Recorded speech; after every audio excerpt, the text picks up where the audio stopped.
അവന്റെ ഒരു ഒടുക്കത്തെ കുളി. കല്യാണം കുറെ ഗേൾസ് ഒക്കെ വരൂലേ വല്യമ്മ, അപ്പൊ ഞാൻ കുളിച്ച് തുണ്ടരനാവണ്ടേ? ഒരു ചുന്ദരൻ. അയ്യോ, വീട് പൂട്ടിട്ട് താക്കോൽ എടുക്കാൻ മറന്നുപോയി. മക്കളൊരു കാര്യം ചെയ്യേ, ഇവിടെ നില്ല്, വല്യമ്മ പോയി താക്കോൽ എടുത്തിട്ട് വരാം കേട്ടാ. ചേട്ടാ, കൊച്ചിനൊന്ന് നോക്കിക്കൊള്ളേ. പേരെന്തരാ കൊച്ചിർക്ക?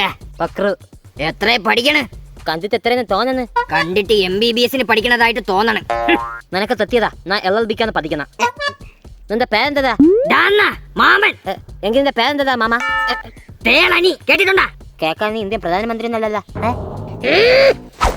താക്കോല് കിട്ടി. ചേച്ചി, നിങ്ങൾ കൊച്ചിനെ ആരെടുത്താണ് ഏൽപ്പിച്ചെന്ന് അറിയാമോ? അറിഞ്ഞൂടാ. കുണ്ട തേളനിയുടെ അടുത്ത്. അയ്യോ, എന്നെ കൊച്ചിനൊന്നും ചെയ്യല്ലേ. Stone paper scissor. പൊത്തിയതാ. വീണ്ടും പൊട്ടിയാ. അയ്യേ, കൊച്ചിർക്ക, നിന്നെ നാളെ എടുത്തോളാടാ. നമുക്ക് കാണാതാ. കാണാം. സ്റ്റോൺ പേപ്പർ സിസറിന് കോച്ചിങ്ങിന് പോണം.